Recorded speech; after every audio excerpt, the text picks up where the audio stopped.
At a quiet tavern under the night sky, an elder sits with two mysterious travelers and asks if they've ever heard of an organization called Crown. One of the travelers, Rang Gong-sun, listens quietly from under his wide straw hat. The old man takes a sip of his drink, noting that his guests don't seem to know much about the world. Rang remains stoic, his arms crossed as he waits for the man to continue. The elder pivots the conversation, asking if they're familiar with the legendary weapons known as relics. The other traveler, Ju Se-hyen, keeps her head down, but her gaze is sharp. Seeing their silence, the elder figures he's in for a long night of storytelling. He explains that relics were once the prized weapons of the greatest heroes in the Murim. These weapons are legendary, said to be imbued with the very souls and martial arts of their original masters. That power is exactly why they're dangerous. Put one in the hands of a fool, and they can suddenly challenge the righteous. It throws the natural order of martial arts out of balance. With a relic, a total nobody can actually stand a chance against a true master. That's where Crown comes in. They're the ones tasked with hunting down and sealing these weapons. The elder pours another cup, mentioning that the group supposedly answers directly to the Murim Alliance. He sighs as he drains his glass, noting that the Alliance would never let such dangerous artifacts roam free. Finding the bottle empty, he announces it's time for him to head home. Rang Gong-sun slides some silver across the table, offering to pay for the story. The elder smiles, thanking the youngsters for keeping an old man company. Suddenly, Rang's hand reaches for a wooden bundle sitting nearby. The elder's expression shifts instantly. He has one final thing to say. His hand slams onto the bundle, revealing the ornate hilt of a sword. The tavern erupts into a blur of motion as the elder strikes, but Rang is fast enough to dodge the opening blow. Ju Se-hyen is caught off guard by the old man's sudden ferocity. She draws her own blade and lunges into the fray to support her partner. The travelers stand their ground as the elder readies his stance. Se-hyen demands that he hand over the weapon. Rang Gong-sun tells him plainly that this is the will of the Murim Alliance. He reaches up and tosses his straw hat aside, finally showing his face. The hat spins away, leaving it to settle in the dirt. Rang stands tall, looking every bit the official agent he's claimed to be. He repeats his mission. The relics are to be sealed by the government. The elder scoffs, calling Rang's talk of order nothing but empty words.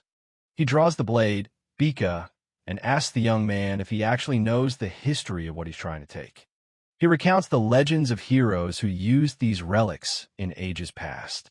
But despite the fame of the blade, its original creator remains a total mystery. Biku's name suggests purity and clarity, a weapon for the righteous. Yet history shows it has a darker side, often turning into a tool for slaughter before its purpose is met. The elder admits that he once shared those same high-minded ideals of heroism. Now, he's just a man protecting the only thing his ancestors left for him. Rang and Se-hyen look on, realizing that the old man isn't going to back down without a fight. Aura flares around the elder as he assumes a combat stance, the sword Bika glowing with energy. He charges forward with a massive horizontal swing, forcing Rang to duck low to avoid being cleaved in half.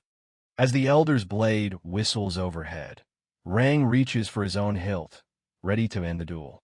Rang Gong-sun finds an opening and counters with a strike that's way too fast for the old man.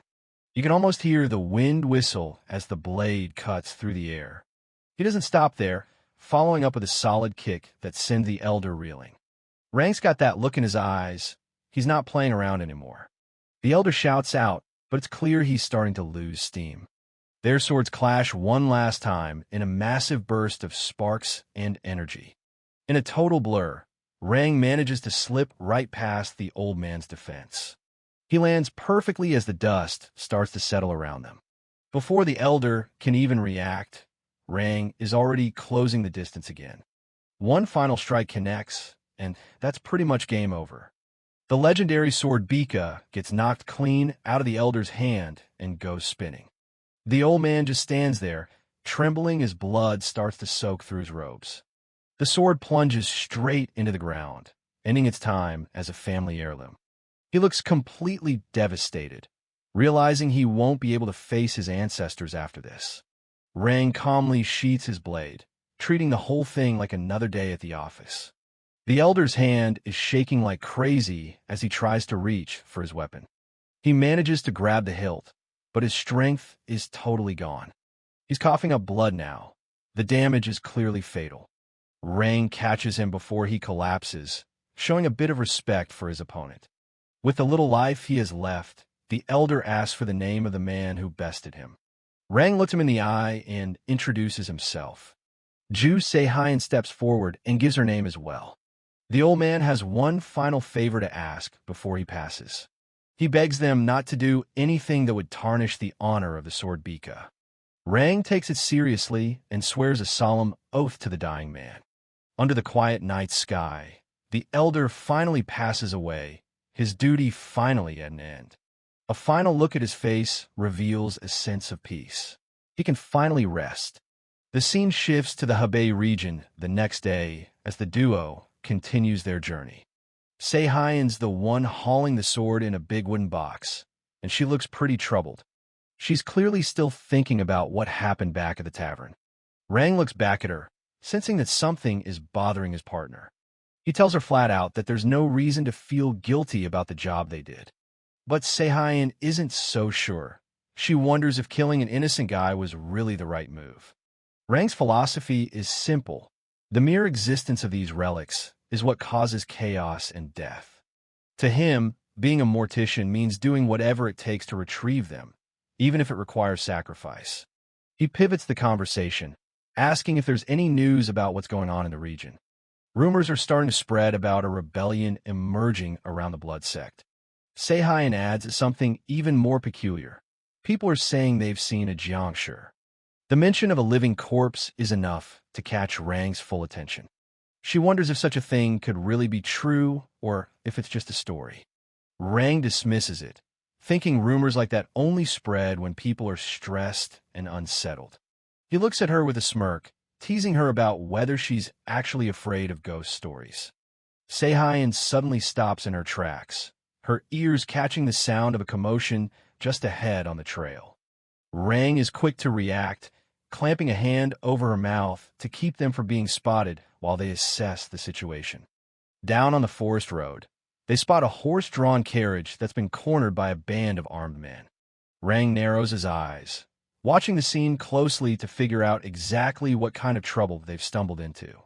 The bandits are busy raiding the cargo, shouting at each other to hurry up and grab every crate they can find.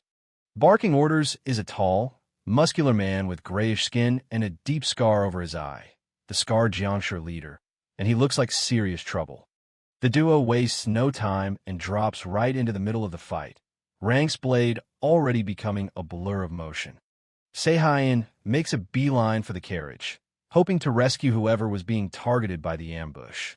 She finds a trembling merchant inside and asks if he's all right while she prepares to lead him to safety. The man can barely speak, pointing frantically behind her as he stammers out a terrified warning. Seihan turns around with a start, her hand already reaching for her weapon as she senses a new threat. Her eyes go wide as she's confronted by something that definitely shouldn't be moving. The rumors were true. An undead attacker lunges at her with unnatural speed, its gray, mottled hand reaching out like a claw. Rang spots the danger from the corner of his eye and moves in a flash to intercept the creature. He manages to grab the jiangshi's wrist with a grip of iron before it can land a blow. But even though he's already run it through a vital spot, the creature doesn't seem to flinch at all. Rang Gongsun keeps his blade ready, noting his opponent doesn't bleed even after taking a hit. It's using its own mangled arm as a blunt weapon.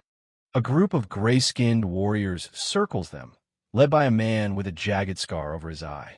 Rang wonders if they're actually fighting jiangshi. The scarred jiangshi leader glares with a crazed intensity. The merchant and his assistant cower as the leader gives the order to kill them. The scarred jiangshi leader focuses on the wooden cargo boxes, telling his men to destroy the goods if they can't take them. The undead group charges forward with a collective shout. Rang Gongsun moves to intercept, sword drawn. He blocks a heavy overhead strike from one of the attackers. The swordsman moves like a blur, weaving between the enemies. An attacker grips his dagger, waiting for an opening. One of the Jiangshi lunges with a knife while Rang's back is turned. Rang Gongsun spins around and catches the blade on his own. He follows up with a powerful kick straight to the chest. The force of the hit sends the undead warrior skidding across the dirt. The remaining attackers reset their stances, showing no sign of pain. The merchant panics as an attacker's face looms close. A Jiangshi screams as it charges again. It dives straight for the merchant, who's frozen in place. Zhu Seihan rushes in, drawing her blade to join the fight. She deflects an attack just before it reaches the merchant. Zhu Seihan realizes these things aren't using any internal energy. Rang Gongsun confirms her suspicion. Another attacker emerges from the smoke, reinforcing the idea that they're dealing with living corpses. Rang Gongsun readies his sword for another exchange. He delivers a lethal horizontal slash through a group of them. He knows it doesn't matter what they are. He notes that even a Jiangshi won't get back up once its head is severed. The swordsman dives back into the fray. A gray hand is severed and flies through the air after a clean kick. A clawed hand reaches for Rang's face as he moves. The scarred Jiangshi leader's eyes narrow as he watches the fight. He shouts a warning to his men as he lies on the ground. The combatants lock eyes in the heat of the struggle. Rang Gongsun slices through a ceramic jar being used as a projectile. An attacker recovers from a low crouch, dagger at the ready. The scarred Jiangshi leader shouts for them to just destroy the items since they can't kill the merchant. An attacker's expression turns even more grim as he hears the new order. The gray-skinned man grabs one of the jars and prepares to break it. He hurls the vessel into the air toward the group. Rang Gongsun grits his teeth and moves to intercept it. The jar shatters midair, spraying a pinkish liquid everywhere. Another vessel is destroyed in the chaos of the fight. Rang Gongsun holds his ground, staring down the attacker who just tried to soak him in oil. He calls out their obvious plan to burn him alive. The gray-skinned man grunts in pain, his robes dripping with the flammable liquid he meant for Rang. A hand reaches down, grasping for a rock in the dry dirt. Rang lunges forward to strike, but the Jiangshi is already readying the stone as a makeshift weapon. Rang's blade connects, sending sparks flying as he realizes his opponent's skin is unnaturally tough. The attacker suddenly erupts into flames, screaming as the fire consumes his oil-soaked body while he continues his charge. The swordsman dashes away, narrowly avoiding the flaming reach of the undead warrior. The Jiangshi stands tall despite being completely engulfed in fire, showing no signs of stopping. Another jar is hurled through the air, aimed directly at Rang. The scarred Jiangshi leader hoists a heavy jar over his head, intent on causing more destruction. The leader bellows in fury as the fire begins to spread across his own limbs. The jar smashes into the cargo boxes, drenching everything in more of the flammable pink liquid. Rang Gongsun watches coldly, noting that being burned alive is supposed to be the most agonizing death imaginable. The burning Jiangshi stumbles past the flaming remains of the merchant's goods. Rang's gaze remains steady as he analyzes the bizarre behavior of these creatures. The flaming attackers suddenly leap away, retreating into the forest as the fire grows out of control. Zhu Seihan lands gracefully, sword at the ready in case of another ambush. She quickly warns Rang not to go after them. A decapitated, burning head sits in the dirt, a grim reminder of the enemies they just faced. Zhu explains they feel no pain and have no loyalty. Rang looks over the smoldering remains as Zhu points out that capturing them would be useless anyway. Zhu Seihan is frustrated, feeling they can't just let them get away with this. The merchant rushes toward them, bowing frantically and calling Rang a great hero. He asks how he could possibly repay them for saving his life. Rang stoically tells him it's just the duty of a martial artist and to not worry about it. However, Rang's attention shifts to the burning boxes, noticing a complete lack of official seals. He turns a sharp gaze on the merchant, asking exactly which association he represents. The merchant breaks into a nervous sweat, claiming he's with the Just Song Association. Rang isn't buying it. He demands to see the man's travel permit. The merchant starts stuttering, making excuses about the chaos in his cart. Fed up with the lies, Rang draws his blade and pins the merchant against a tree. Rang points out that all legitimate Hebei merchants are protected by their own local alliance. He adds that he's never even heard of the Just Song Association, and a merchant without a permit is as good as dead. The merchant's face pales as Rang tells him he has one more question to answer. He demands to know exactly what was inside those burning boxes. The merchant's fearful facade suddenly vanishes, replaced by an unsettling, mocking smile. He laughs at Rang, mocking the idea of being caught by a wandering warrior. Rang's eyes widen as he senses something is wrong. The merchant suddenly collapses, a choked scream escaping his lips as he begins to foam at the mouth. Ju Seihan rushes to his side, but immediately realizes he's taken poison. The man's hand twitches one last time before going limp on the parched earth. Ju stands up, declaring that she'll send word to both the Hebei and Murim alliances about what happened.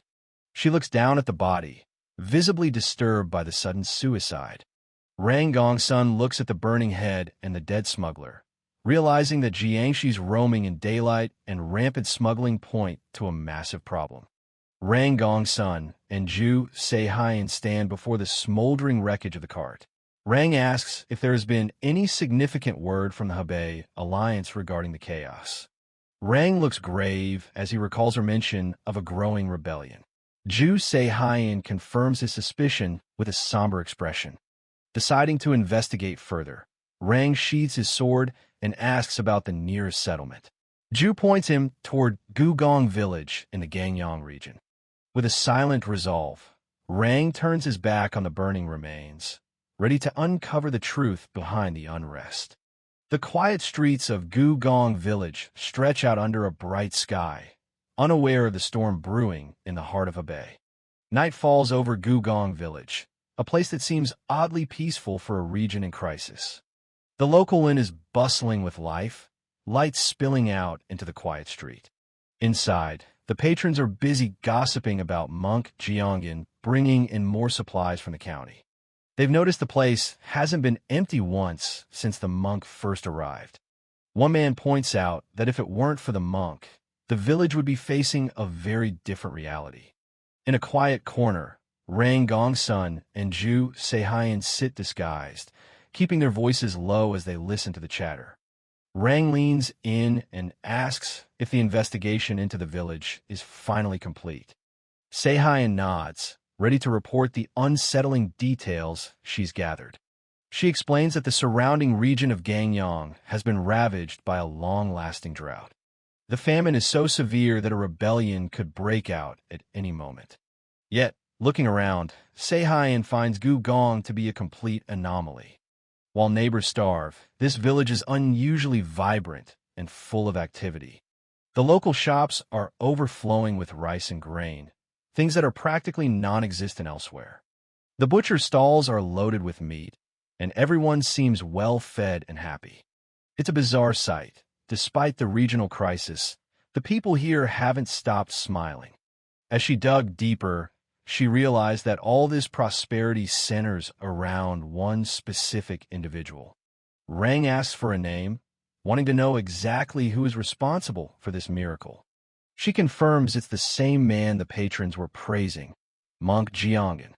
Just a year ago, the village was just as destitute and miserable as all the others. But everything changed when Jiangyan appeared and secured massive support from the Hebei alliance. Carts of supplies began pouring into the village, effectively buying the people's loyalty. Rang is skeptical, wondering why their organization hasn't taken action yet.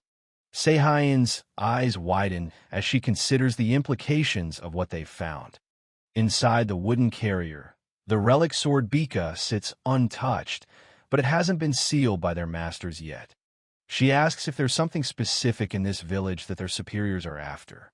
Rang stares into his drink, his face unreadable beneath the shadow of his hat. He notes that while smuggling and sightings of jiangshis are common nearby, this village remains suspiciously free of any dark rumors or trouble. Deciding they've spent enough time hiding, he stands up and says they need to confront Jianghan. They leave the village center and head toward a secluded hut on the outskirts. Inside the dimly lit shack, the man they're looking for is already seeing visitors. A grateful villager bows low, thanking the monk for his tireless hard work. Monk Jianghan puts on a modest smile, claiming he's simply fulfilling his spiritual duties. The villager insists that without him, his entire family would have been lost to the famine. The man eventually says his goodbyes, leaving the monk alone in the room. Outside, Rang and Seihan make their approach, their presence sharp and unmistakable. They push aside the curtain and step into the light, surprising the monk. Jianghan doesn't look rattled, instead asking if they're warriors from the Murim Alliance. The duo stands firm, their hands ready on their blades as they eye the monk. The monk presses his hands together in a polite greeting, wondering what brought such guests to his home. Rang cuts straight to the point, mentioning the crushing poverty and famine affecting the rest of the region. He locks eyes with Jianghan, demanding to know how this one village has become so unnaturally wealthy. Rang asks point-blank about the reason behind the village's unnatural wealth, but the monk just dismisses him, saying he's mistaken. Jianghan explains that Gangyang is a disputed territory, caught in a political tug-of-war between the Shaolin and the Hebei Alliance. He claims that while larger villages received all the resources, Gugong was left to rot without a single grain of support. The monk plays the victim, asking if it's fair to investigate people just trying to survive, but Rang calls him out on his flawed logic. Rang argues that if the village had requested mediation from the Murim Alliance, they would have certainly received official support. Jianghan counters by saying they sought help countless times, only for the Alliance to turn a blind eye every single time. Seihan senses the hostility rising as the monk accuses the Murim Alliance of being the ones full of lies. Rang realizes the monk has no intention of letting them leave or fixing the corruption in Gugong. The monk sighs, saying that while killing isn't the path of a Buddhist, sometimes it's a necessary evil to save more lives. On his command, a group of armed followers suddenly charge forward, screaming at the top of their lungs. Thugs burst through the doorway, and the duo quickly prepares to defend themselves against the sudden ambush. Rang recognizes the attackers as jiangshis and tells Seihan to aim for their bodies to halt their relentless movements. Seihan leaps into the fray, her blade ready as she prepares to face the swarm. She delivers a powerful slash, cutting through an attacker who lunges at her from the air. The villagers swarm her, forcing Seihan to fend off attacks from multiple sides at once. Rang parries a spear thrust with ease, his eyes scanning the battlefield for more threats. He warns Seihan to be careful, noticing that there are innocent farmers mixed in with the mindless monsters. She acknowledges the warning, realizing they have to hold back to avoid killing the brainwashed civilians. Seihan spins low, her blade trailing blue light as she sweeps through the crowd of attackers. She continues her assault, cutting a path through the mob with precise, fluid movements. Despite her skill, the sheer number of brainwashed villagers starts to become overwhelming. Rang unleashes a massive energy burst, his circular slash sending everyone nearby flying backward. He notes that the narrow entrance limits how many can attack at once, and tells Seihan to look for an opening to escape. Seihan regroup with Rang, ready to push through the crowd and leave the hut. Watching the duo fight, Jianghan admits they have impressive skill for Alliance agents. However, he raises his golden staff, which begins to hum with a dark and sinister red energy. The monk slams his staff down, claiming he can't bear to see any more pointless sacrifices for his cause. Rang's eyes widen as he feels the massive surge of energy coming from the monk's weapon. A violent, crimson explosion erupts from the hut, blinding everyone in the vicinity. The force of the blast is immense, tearing through the structure and throwing everyone back. Seihan is slammed into the ground, the impact leaving her dazed and struggling to recover. Rang stands firm amidst the debris, his body enveloped in a defensive blue aura as he stares down the smoke. As he tries to find his footing, a silver-haired old man suddenly confronts him. The old villager lunges at Rang with a garden rake, his face twisted in a desperate, brainwashed rage. Rang effortlessly dodges the clumsy swing, his focus still on the monk's next move. Another man leaps at him from the side, trying to catch the warrior off balance. Rang responds with a swift, non-lethal slash that sends the attacker tumbling across the ground. The man crashes into the dirt, but the mob doesn't seem to care about their own safety. Suddenly, a hand reaches out and grabs Rang's boot, pinning him in place for a brief moment. He looks down, annoyed to find one of the fallen men still trying to restrain him. With his leg held tight, Rang is left wide open as the other villagers start to close in. The old man with the rake leaps into the air, screaming as he prepares to strike Rang down from above. Seihan screams out for her captain as she sees the old villager closing in on him. The man leaps through the air with his rake, his face twisted in a brainwashed fervor. Rang yells for Seihan to watch out, recognizing that the situation has turned deadly. In a moment of pure instinct to save Rang, Seihan swings her blade, cutting the old man down. The spray of blood hits her face, and she freezes, horrified by what she's just done. She looks down at the lifeless body of the villager, her hands trembling as the reality of killing a farmer sinks in. Another attacker, armed with a sword, charges at the shell-shocked girl while screaming at her.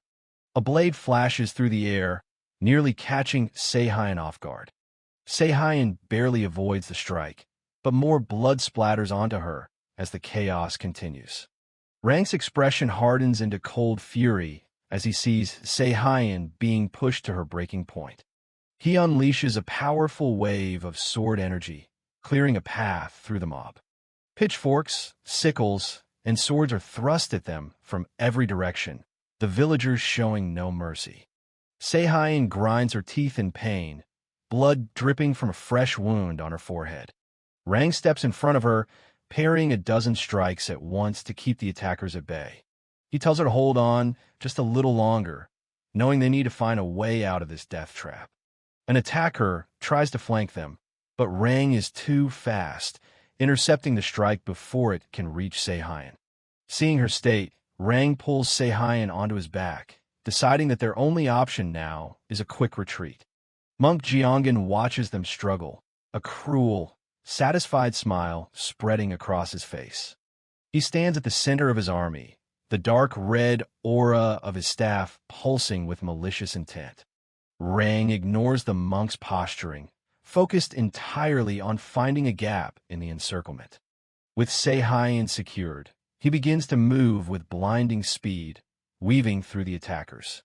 He plants his foot firmly on the ground, gathering his inner strength for a massive leap. Rang uses the heads of the charging villagers as stepping stones, vaulting himself high into the air. They soar above the canopy, the wind whistling past them as they leave the panicked mob behind. Jianghan looks up, his eyes narrowing as he realizes the duo is attempting a daring mid-air escape. From his vantage point, Rang prepares one final, concentrated strike to clear their exit. The monk's eyes glow a demonic red as he prepares to intercept them with the full power of his relic. He swings his staff, unleashing a massive pillar of crimson energy that threatens to consume them both.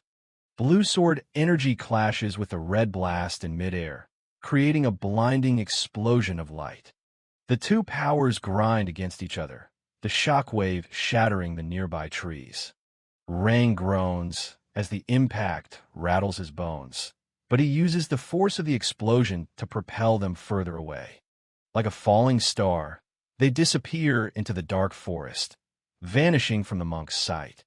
Jianghan stares into the gloom, one of his eyes still glowing with the lingering power of the staff. He barks out an order to his men, telling them to chase the survivors and bring them back at any cost. He realizes that Rang purposefully deflected the attack to use its momentum for their escape. Monk Jiangin watches them flee, realizing that Rang is definitely not some run-of-the-mill fighter. Meanwhile, at a secluded hut, an old man named Guanik is busy gathering some plants. He suddenly stops, sensing someone approaching his home. He looks toward the trees, and he can tell whoever it is isn't in good shape. A set of boots drags across the ground, leaving a fresh trail of blood. Rangong's son finally makes it to the clearing, carrying an unconscious Jew, Se-Hyan, on his back.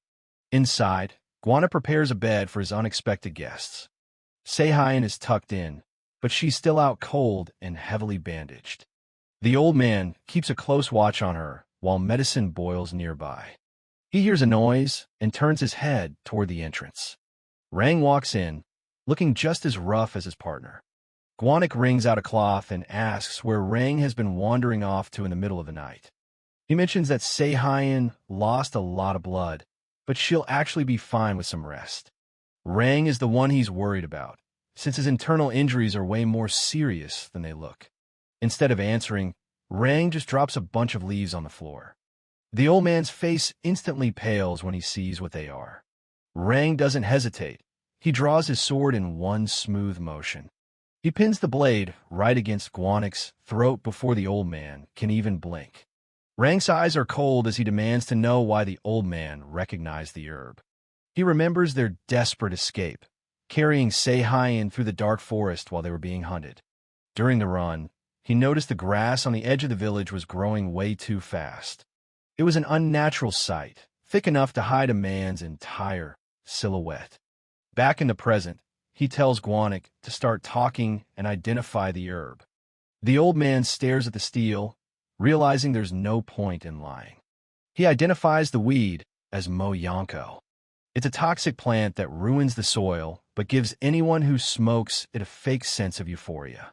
He reveals that the one who brought it to the village was Monk Jiangin. Rang listens, his jaw tightening as the mystery finally starts to make sense. Guanik admits he used to be the village chief before the monk forced him out. The blade stays pressed against his neck, Rang not taking any chances.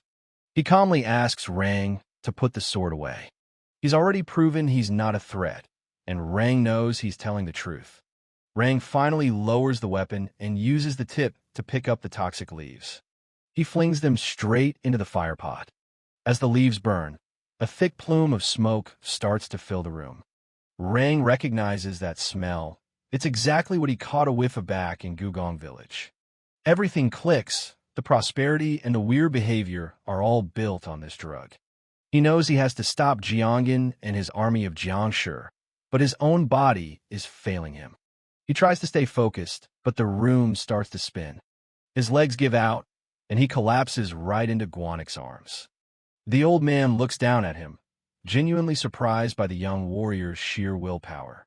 He holds the unconscious warrior, wondering how someone can be so relentless when their body is literally falling apart.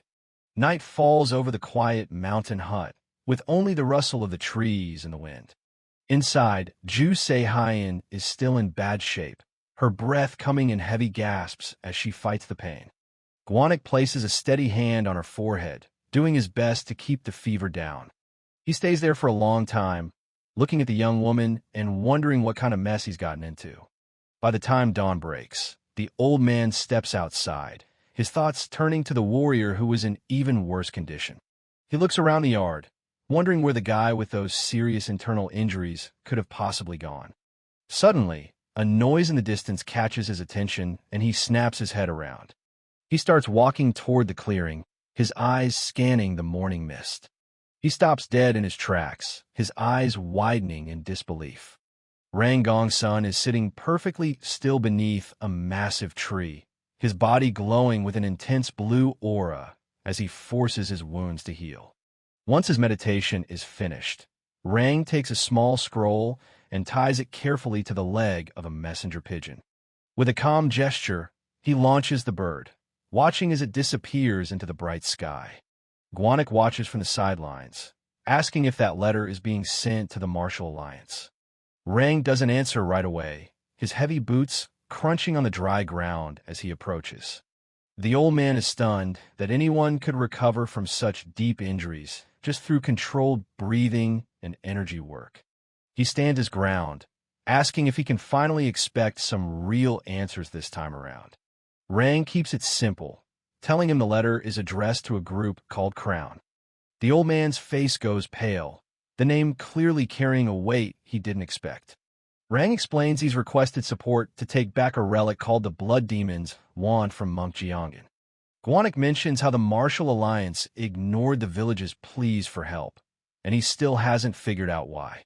Rang points out that since a relic is in play, the Alliance won't be able to turn a blind eye for much longer. The old man sighs, deciding it's time to share the rest of the stories from last night. He looks Rang in the eye and asks where he thinks a guy like Monk Jiangin actually came from. Rang assumes he's from the Blood Demon sect because of the wand, but Guanik reminds him that sect was wiped out long ago. He recounts the history of how the Hebei Pang family and Shaolin launched a surprise attack together. It was a massive battle that tore through the mountain, leaving nothing but destruction in its wake. They didn't stop until they killed the leader, known as the Blood Heaven Grandmaster. Rang listens in silence, his eyes fixed on the old man as the dark history of the region comes to light. Guanik can see the shock on his face, noting that it seems the rumors he heard are true. He strokes his beard, thinking about how Rang's reaction confirms some of the whispers from his past. Rang narrows his eyes, asking exactly what kind of rumors he's talking about. Guanik explains there are stories that warriors from the Martial Alliance were involved in the sect's fall for their own gain. Some say they were secretly mixed in with the attackers, waiting for the right moment to strike. He hands a map to Rang, explaining that the Alliance has been systematically covering up the fact that the sect was ever fully destroyed. He admits he's surprised that a warrior like Rang, who seems connected to the Alliance, wouldn't already know that. Rang's grip tightens on his sword hilt as he processes the depth of the conspiracy. He asks the old man if he knows where Monk Jiangin really comes from. He wonders if the guy could be an undercover agent from Shaolin, hiding his true identity. Or maybe he's a secret member of the Hebei Pang family, sent to manage the drug trade. He stares into the distance, his mind racing through the possibilities. Guanik tells him his theories are reaching a bit too far and pulls out the map.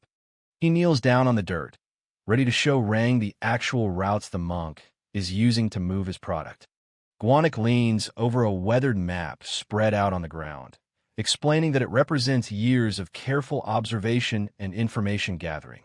The map is filled with detailed markings of relay stations, specifically those used for the distribution of the herb known as Moyanko. He points out that the Hebei Pang family only started assisting Gugong village once Monk Jiangin began distributing the herb. The old man's expression turns grave as he realizes the deep connection between the monk's distribution network and the powerful Hebei Pang family. He explains that by tracking the carts carrying the herb, they can find the relay stations that lead to their ultimate destination. Guanik looks up at Rang Gong's son, advising him that this is the best place to start his investigation into the illegal trade. Far away at a relay station, several horses are being readied for a journey as men in teal robes coordinate the next shipment. A lone horse-drawn cart loaded with supplies moves steadily along a winding forest path, hidden by the dense foliage. The driver, a Hebei Pang henchman with a high topknot, keeps a wary eye on his surroundings as he steers the cart. Feeling a sudden chill, he stops the cart and steps down, his hand resting instinctively on his sword. He pulls back on the reins, bringing the horse to a halt with a sharp command as he senses something is wrong. He looks back over his shoulder, his eyes narrowing as he tries to spot whatever is following him in the shadows. Sensing a presence behind a thick tree, he demands that whoever is hiding reveal themselves immediately. A shadowed figure emerges from behind a trunk, holding a long sword and blocking the henchman's path. This is the mysterious man, looking frail but ready to strike. The henchman lets out a slow, deliberate breath, trying to stay calm as he assesses the threat before him. He crosses his arms and smirks, asking the stranger if he's the legendary Jiangshi that everyone has been whispering about. The mysterious man commands him to hand over the goods and identify himself, his voice sounding hollow and detached. Instead of complying, the henchman draws his blade with a confident grin, ready to settle the matter with steel. With a quick strike, he slashes across the stranger's chest, blood spraying into the air as the blade finds its mark. He expects the man to fall, but is shocked to see him remain standing with a chillingly indifferent expression despite the wound. Suddenly, a brilliant streak of blue light cuts through the darkness, moving faster than the eye can follow. Rang Gongsun leaps into the fray, his eyes burning with cold intensity as he swings his sword with deadly precision. He descends from the air like a predator, his strike aimed directly at the arrogant henchman. The sound of metal clashing against metal rings through the forest as the henchman barely manages to parry the powerful blow. The force of Rang's strike is too much, and the henchman's sword shatters into pieces under the overwhelming pressure.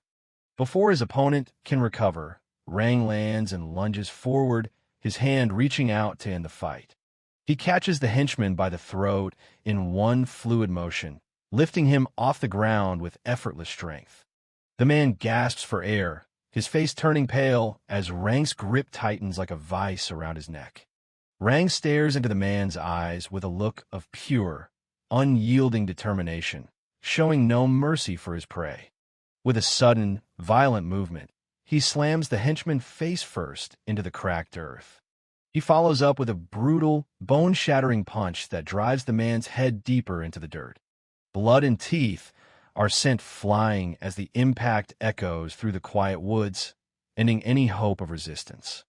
Rang looks down at the broken man, his voice cold and devoid of emotion as he asks if he's trying to take his own life to escape. He pins the henchman's bloodied face to the ground, his expression remaining as stoic and ruthless as ever. He looms over the terrified man, warning him that if he doesn't answer his questions, death will be the one thing he'll be begging for. Deep in the mountains, a secluded shed sits quietly, hiding a dark secret within its walls. Inside, a group of thugs is busy packing crates with bundles of green herbs, working with suspicious haste. The peace is shattered as the front door is kicked clean off its hinges. Rang Gongsun walks through the dust, carrying a battered guard over his shoulder like a piece of luggage. He tosses the man onto the floor, letting him collapse into a heap at the feet of his comrades. The guard is a bloody mess, barely able to mutter an apology for failing to keep the intruder out. The rest of the crew stops their work and scrambles to draw their swords, faces pale with shock. Without a second thought, they charge at Rang, screaming as they close the distance.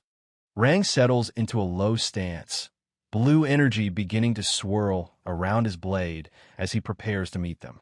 He swings in a wide arc, sending out a shockwave that knocks the first group of attackers off their feet. The remaining thugs freeze in place, suddenly realizing they've picked a fight with the wrong man. One of them looks on in cold sweat, knowing their simple warehouse job just turned into a slaughterhouse. The leader shouts for his men to stop being cowards and get into formation. They fan out, surrounding Rang in an attempt to use their numbers to overwhelm him. Rang recognizes the technique immediately. It's the 5-element sword formation, a signature of the Wudong sect. But the way they're executing it is a joke. Real Wudong disciples would never be this sloppy with their footwork. One of the thugs yells and lunges forward, hoping to catch Rang off guard. Rang stands his ground, his eyes tracking every movement as the rest of them close in from all sides. He lets out a surge of power, the air around him crackling with intense blue energy. In a flash of light, he tears through their formation before they can even register his movement. He leaves a trail of light in his wake, moving so fast he's practically a blur to the human eye. One of the thugs grits his teeth, his face contorted as he tries to keep up with the speed of the attack. A sword clatters to the floor as Rang disarms his next target with effortless precision. Rang's expression remains cold and detached, his focus entirely on dismantling every threat in the room. He delivers a brutal punch to another attacker's face, sending them reeling. A massive shockwave erupts from the impact, shattering the ground beneath them. The fallen monk thug leader watches his men fall, realizing his own cover is about to be blown. He decides that survival is more important than secrecy and prepares to go all out. He leaps into the air, putting all his weight into a desperate downward strike. Rang doesn't even flinch, watching the attacker come down with a look of pure boredom. A massive pillar of purple energy explodes where the thug lands, lighting up the entire warehouse. The thug's face is frozen in shock as he realizes his strongest attack didn't even leave a scratch. He crashes into the dirt, the floor beneath him turning into a crater from the force.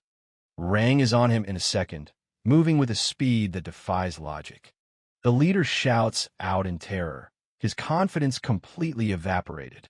A clean slice goes through the air, and blood sprays across the floor. The man falls back, clutching his mangled leg and screaming in absolute agony. Rang steps forward, grinding his heel into the fresh wound to ensure the man stays down.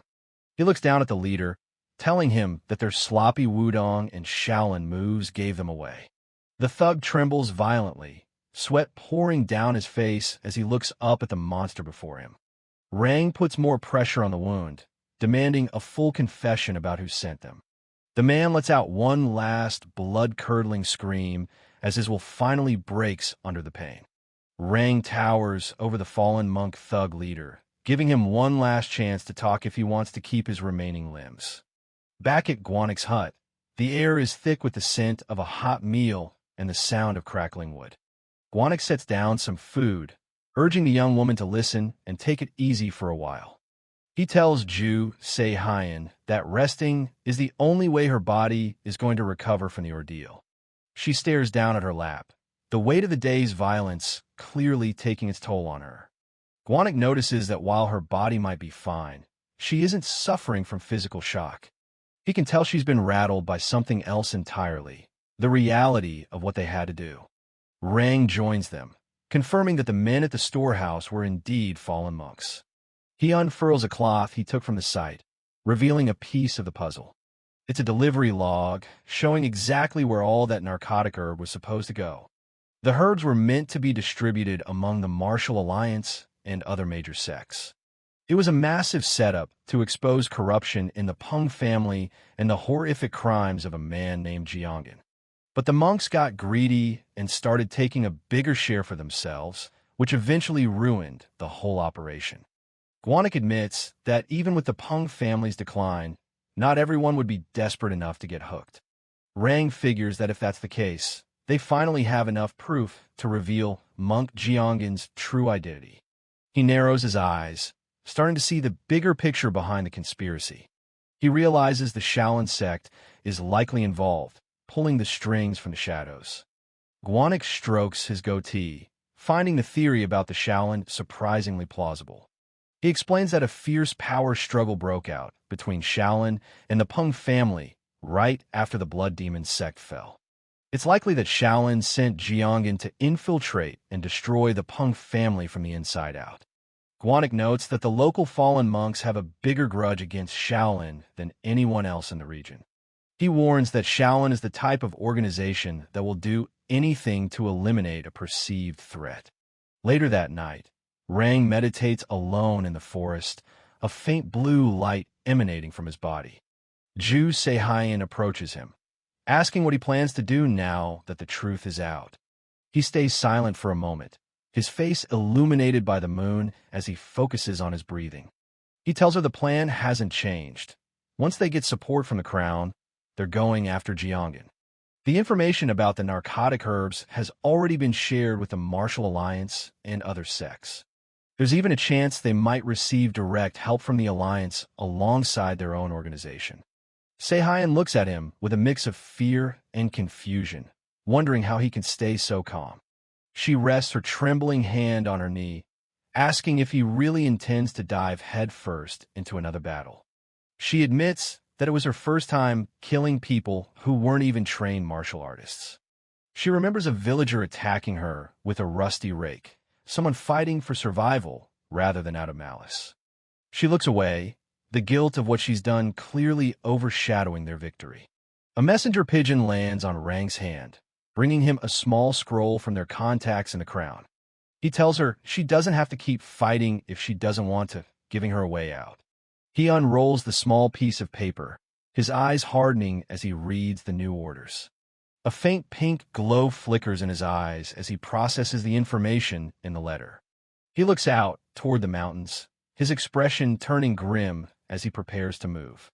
Standing on a high cliff, he overlooks the village below, the weight of his next move hanging heavy in the air. Seihayan catches up to him as he makes his way through the thick forest. She says she followed him because she saw how worried he looked after getting that letter from the Martial Alliance. She asks him point-blank what the letter said and what their new orders are. Rang stands with his back to her, revealing that the orders are to abandon their current mission and return to the crown immediately. Ju Seihayan is stunned, unable to believe they're being told to walk away from the people who need them most. Rang knows the Martial Alliance is fully aware of the suffering in this region, yet they choose to look the other way. He realizes they are prioritizing politics and the bigger picture over the lives of common people. She looks at him with concern, asking what he plans to do about these new orders from their superiors. A messenger bird flies overhead as Rang reflects on why he was once so set on following the rules. He admits he once had complete faith that the Martial Alliance and the Crown would always do the right thing. He believed that stopping the chaos caused by the demonic relics was the only way to truly save lives. But he knows that if he follows their orders today, he'll be abandoning everyone he swore to protect. If they leave now, the people of Gangyang won't stand a chance against the corruption that's taking over. His mind is made up. He isn't going anywhere until the job is finished. The two of them make their way back toward the village as the sun begins to set over the mountains. They reach the secluded hut, but something feels terribly wrong about the silence hanging over it. Rang's eyes narrow as he spots signs of a struggle near the entrance to the small dwelling. Without a word, he sprints toward the building, Seihayan close on his heels as they prepare for a fight. The interior is a disaster, with furniture smashed and belongings scattered across the dirt floor. A group of thugs is already inside, relentlessly beating a helpless man who can't even fight back. The leader of the group spins around in shock as the intruders burst in, catching them completely off guard. One of the thugs screams in terror as he recognizes the man with the glowing blue blade from the previous skirmish. Rang moves like a shadow, his sword humming with power as he lashes out at the attackers. Terrified, the thug leader shouts for his men to run for their lives before they're all cut down.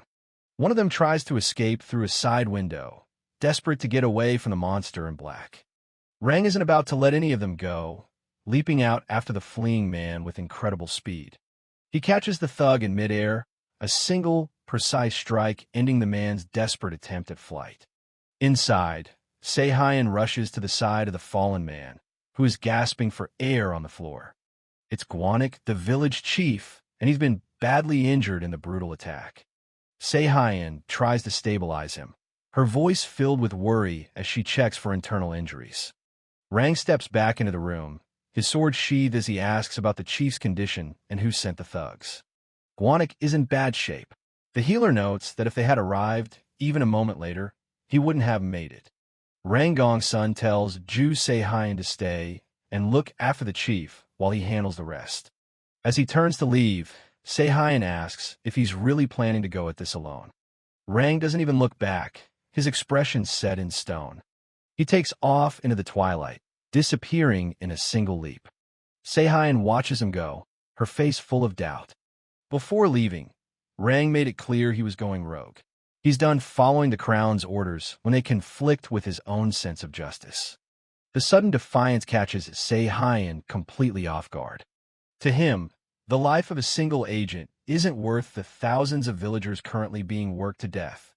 He's heading to Gu Gong village, and he's doing it by himself.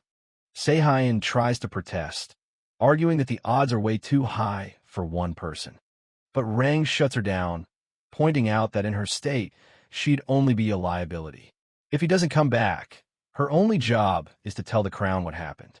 She can't find the words to argue with that logic. Rang's plan is simple. If a high-ranking agent dies, the crown won't be able to ignore the situation anymore. He gives her one final order to stay put and monitor things from a distance.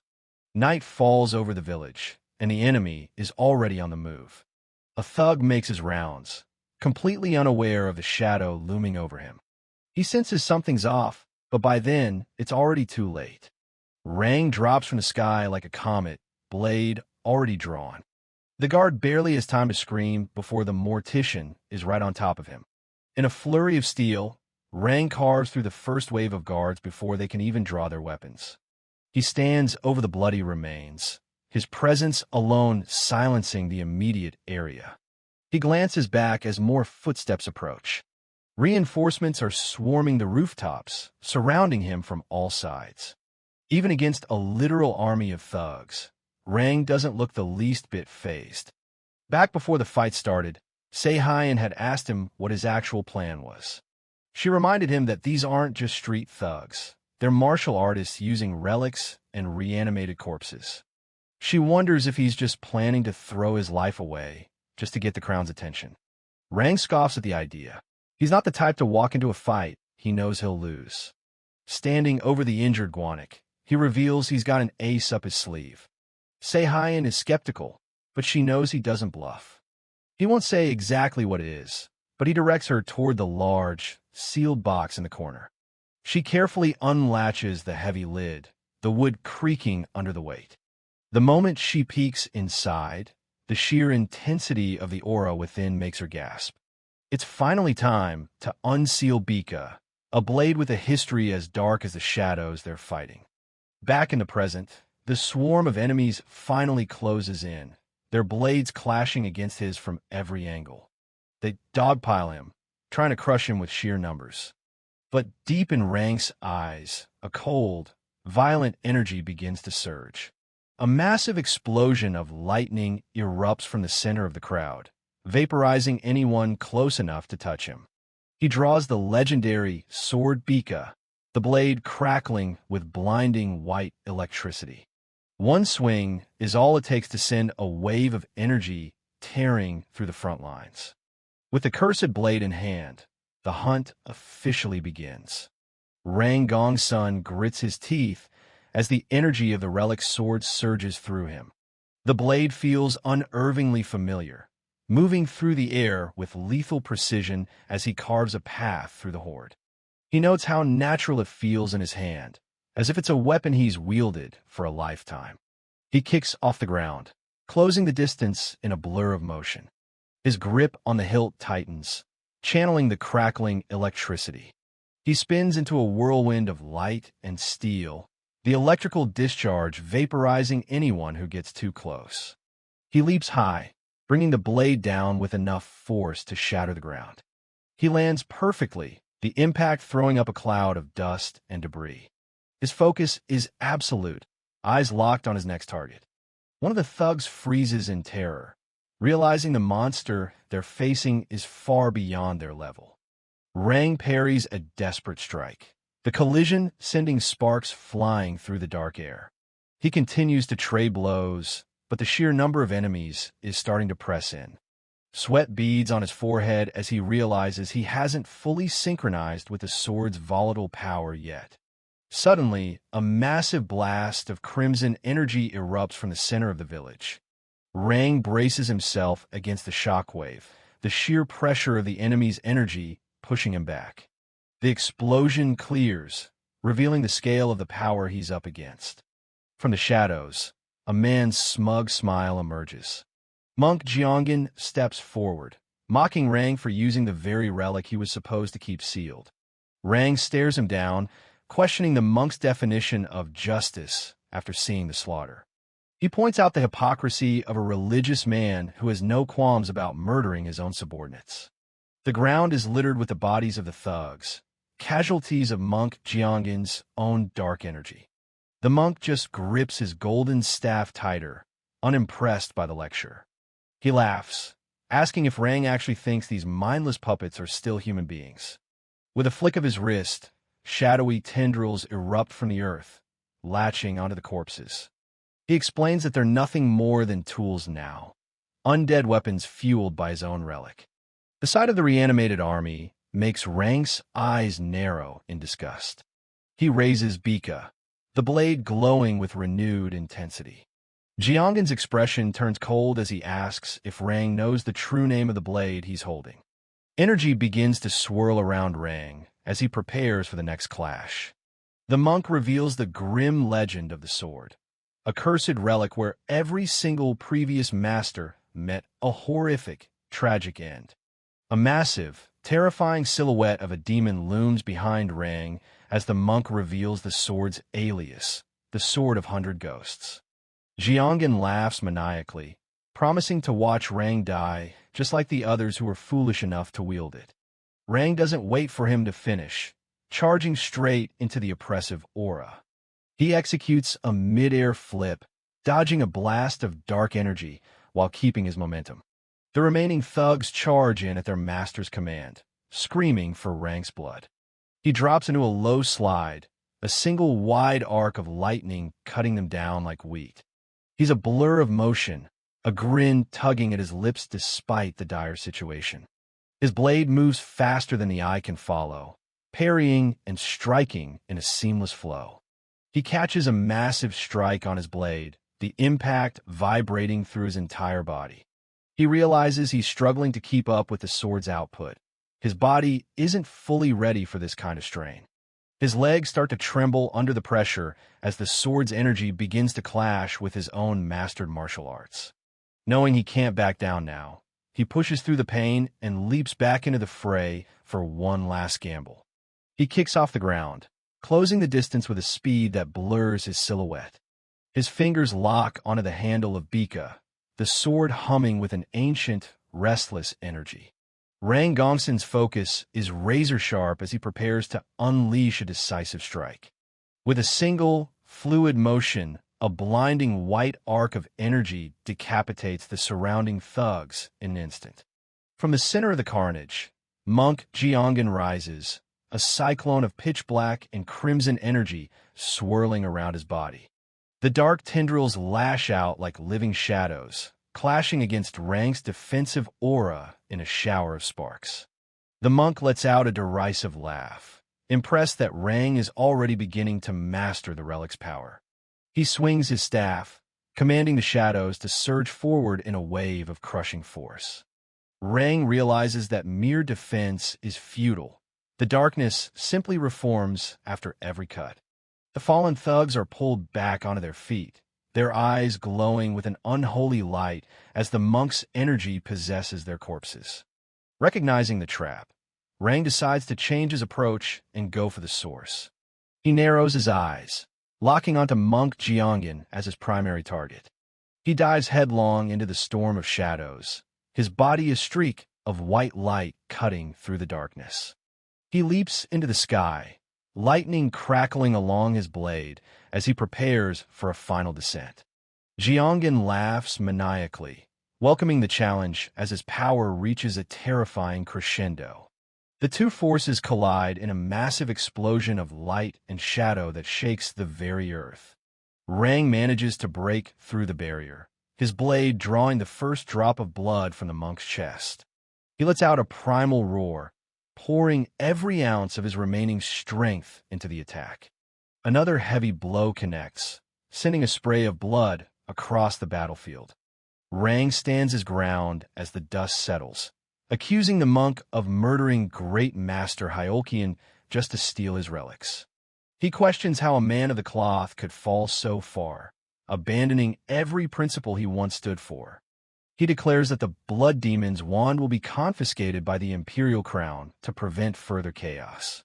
He closes his eyes for a brief moment, hoping that reclaiming the relic will finally bring peace back to Gangyang. Despite his wounds, Monk Jianggen begins to chuckle, the red aura around him intensifying into a boiling mist. He mocks Rang's idealism, calling his talk of justice and peace nothing but babbling nonsense. His eyes ignite with a malevolent red glow as he tells the Martial Alliance that the relics never belonged to them. Rang watches in horror as the monk's physical form begins to warp under the pressure of the dark energy. Throwing his head back in a mad laugh, the monk reveals his true identity as Great Master Hyolkian himself, fully consumed by the power of the Blood Demon's wand. The battlefield is a graveyard. Bodies litter the cracked ground, soaked in blood. One of the survivors cries out, breathless. Their target is finally down. Great Master Hyolkian is pinned like an insect, run through by multiple blades. The Shaolin monks erupt in cheers. The nightmare seems over. Even the crown agents celebrate, though Namgung Jangrin doesn't share the mood. He orders his men to secure the area and retrieve the relic immediately. A heavy footstep cuts through the celebration, stopping the agents in their tracks. It's Monk Byakuya. He isn't here to celebrate. He makes it clear, the Shaolin are taking the Blood Demon's wand. The crown agents can't believe the nerve. They protest, pointing out that the crown did all the heavy lifting. Byakuya doesn't budge. He claims the sect was only protecting what was theirs. He points to the piles of fallen monks as proof of their sacrifice. He practically roars, demanding the relic as blood money for his brothers. Namgung clenches his jaw. This is a political disaster waiting to happen. He stares at the monk, weighing the cost of fight. The dark energy from the wand is already starting to leak out. Namgung gives in with a cold smile. If they want the curse, they can have it. He turns his back on the monks and the battlefield. He tells his men they're leaving. The agents are stunned. They're just going to hand it over? Namgung's expression is terrifying. This isn't a retreat, it's a calculation. A piece of a broken blade whistles through the air. The crown pulls out, leaving the Shaolin to deal with the cleanup. Byakuya watches them go, his hand on his chin. Something feels off. He grips the wand, and the dark mist coils around his arm like a snake. Flashback to the actual fight. Ju Se-hyen is on the defensive. Hyolkian wasn't just a man anymore. He was a vessel for the wand's power. Dark tendrils explode from the relic, lashing out at everything in sight. Se-hyen dances through the chaos, his blade barely keeping the darkness at bay. He struggles against the sheer pressure of the relic's energy. He leaps back, trying to find an opening in the swirling shadows. He tells himself to calm down. Panic will get him killed. He puts everything into a wide horizontal slash. He goes airborne, aiming for a finishing blow. He grips his hilt with both hands, focusing his inner energy. A demonic eye snaps open within the dark mist. A massive surge of energy erupts, catching him off guard. The force of the impact sends him reeling, coughing up blood. He skids across the floor, his boots carving ruts in the ground. Hyolkian's face is a mask of pure malice. He's enjoying the slaughter. Se-hyen plants his sword to steady himself. He isn't done yet. A hand surges with dark energy, its owner mocking the so-called righteous sects for their lack of vision. Great Master Hyolkian laughs, claiming martial arts are useless if you don't understand the essence behind the power. He turns his malice toward his opponents, lashing out with swirling waves of dark red energy. Ju Se-hyen doesn't hesitate, drawing his blade to counter the overwhelming assault. He can feel the weapon resisting him as he grits his teeth against the pressure. A relic isn't just a sword. It's a vessel for the spirit and martial arts of those who came before. His own energy is clashing with the sword Bikua's independent will, making his hands tremble. He tries to empty his mind, searching for a way to harmonize with the blade's power. He focuses on everything he's learned, pouring his experience into the steel. A massive wave of golden light erupts from his sword, slicing through the dark mist. His eyes sharpen as he finally finds the rhythm of the battle. He charges forward like a lightning bolt, leaving a trail of energy in his wake. A group of henchmen rush him, shouting in a desperate attempt to defend their master. They're brushed aside like insects as he cuts a path straight through the crowd. Monk Byakuya is livid, fangs bared as he realizes his opponent has actually grasped the essence of the relic. Seihayan slashes through the incoming dark energy with perfect timing. He leaps into the air for an overhead strike, focusing all his weight into the blow. The shockwave from the impact rocks the entire area. The monk screams that resistance is futile, desperate to regain the upper hand. Seihayan doesn't let up, closing the distance for another high-speed exchange. The enemy is starting to panic, realizing his defensive measures are failing.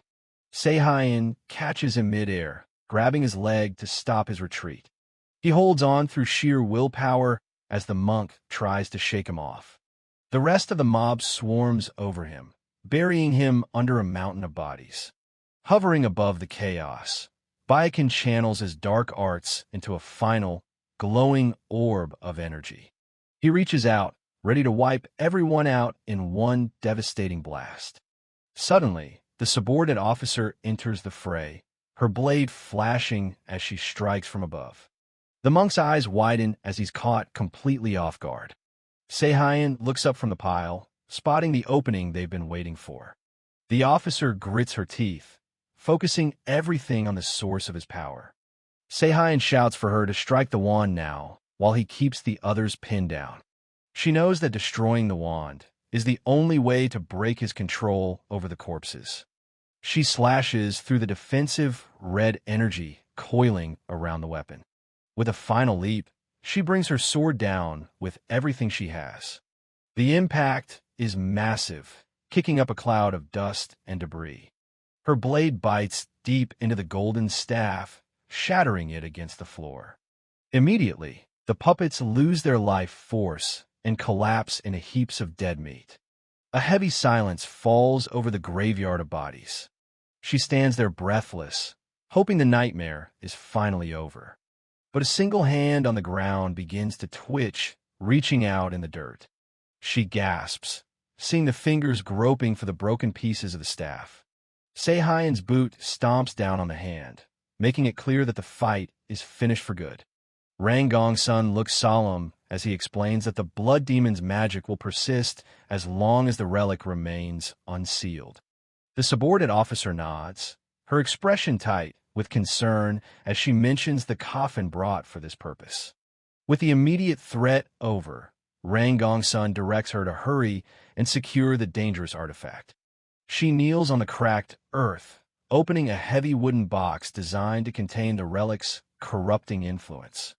Ranggongsun turns his gaze toward her, asking softly if she came all this way out of concern for his safety.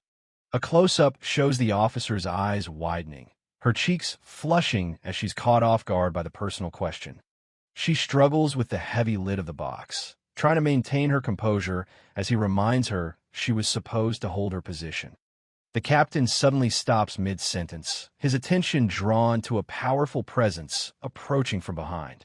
A hand rests calmly on the hilt of a fine sword, belonging to a man dressed in ornate purple and white robes.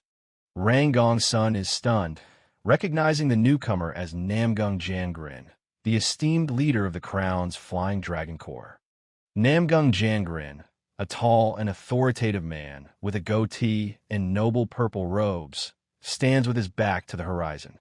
Turning to face them, the leader offers a composed smile, his dignified bearing commanding immediate respect. He dismisses Ranggongsun's potential reprimand of the officer, stating that she was only following his direct orders. Ranggongsun salutes respectfully, baffled that a man of such high rank would come all the way to this desolate battlefield in person. Namgung Jangrin maintains his calm demeanor, suggesting that a simple misunderstanding led to the lack of official word regarding his arrival. He explains that the Hebei branch of the Crown was mobilized immediately upon receiving the reports from the field. Looking over the carnage, he notes that Ranggongsun managed to resolve the crisis just before the reinforcements could arrive. The leader's expression turns serious as he prepares to deliver a new set of instructions from the higher-ups.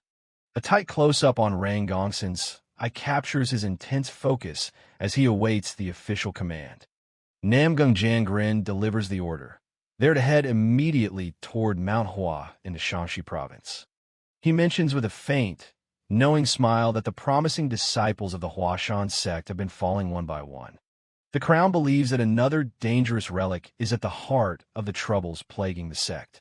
He assures his subordinates that the Huashan sect has already been notified of their impending arrival. Ranggong's son looks skeptical, his mind racing with the implications of such a high-stakes mission. Namgung Jangrin tells him not to worry about the administrative cleanup here, as the situation is being handled. Meanwhile, in a grand hall, the Martial Alliance leaders gather to launch an investigation into the Hebei Peng family. In the nearby towns, the slow process of restoring the region's stability and clearing the ruins has already begun. Namgung Jangrin emphasizes that for now, the captain must stay focused solely on the task at Manhwa. Ranggong's son bows deeply, formally accepting the Bureau's orders despite his lingering doubts. Both he and the subordinate officer salute their superior, a heavy silence hanging between them. A lone carriage winds its way along a high mountain path, dwarfed by the massive, misty peaks of Shaanxi. The horses gallop steadily, pulling the heavy transport toward their distant destination. Inside, Ranggong's son sits with his arms crossed, his face a mask of deep contemplation during the long journey. He wonders why the Martial Alliance is suddenly dispatching officials if they claim the Blood Demon's wand is already secure in Shaolin. Closing his eyes, he replays Great Master Hyolkian's cryptic final words, searching for a hidden meaning. The driver announces their arrival at the entrance to Shaanxi, pulling Ranggong's son out of his dark thoughts. He reaches for his sword, Bika, which is currently wrapped in a plain white cloth to hide its true nature. He grips the hilt firmly, the familiar weight of the relic providing little comfort against the coming storm. A sharp close-up on his purple eyes shows the unwavering determination of a man ready for whatever lies ahead. Nearby, the subordinate officer finishes placing the shattered pieces of the cursed wand into the wooden coffin. She looks up, her face reflecting the exhaustion of the battle and the weight of their secret burden. Ranggong's son hands over his own wrapped sword, telling her to seal it away along with the other relic. The subordinate officer remains kneeling before Ranggong's son, her hands gripping the scabbard of the legendary sword Bika. She looks away, her expression clouded with a mix of loyalty and growing worry for the dangerous path ahead. Ranggong's son confirms his decision, looking down at his subordinate and telling her firmly to take the sword with her as they part ways. The officer voices her concerns, looking up at him and asking if he has also noticed the suspicious activities within the Martial Alliance. In the distance, soldiers continue to clear the blood-soaked battlefield while the captain considers that the crown remains oblivious to Bikura's true nature. Looking at the ornate hilt, he thinks to himself that hiding the weapon has become an absolute necessity for their secret mission. With a deep, respectful bow, the officer implores him to let her safeguard the relic and keep it out of the wrong hands. Ranggong's son stands tall, formally granting his consent to the plan as he prepares to continue his journey unarmed. Later, he walks along a peaceful path through the falling cherry blossoms, wondering if he will have any use for the blade he left behind. His gaze is fixed forward, his mind filled with lingering doubts about whether the crown truly is in the dark about Bikura's existence. Suddenly, the captain's eyes widen in surprise as a powerful and unfamiliar presence disrupts the quiet scenery. A mysterious woman in flowing purple robes and a wide straw hat blocks his path, her long brown hair trailing from beneath the brim. Without a word, the purple swordswoman launches into a high-flying attack, her movements a blur of violet silk and lethal precision. She unleashes a series of devastating strikes, her sword carving brilliant arcs of white energy through the air around her. Ranggong's son is paralyzed with shock, his eyes wide as he recognizes the distinct and deadly style of the stranger's swordsmanship.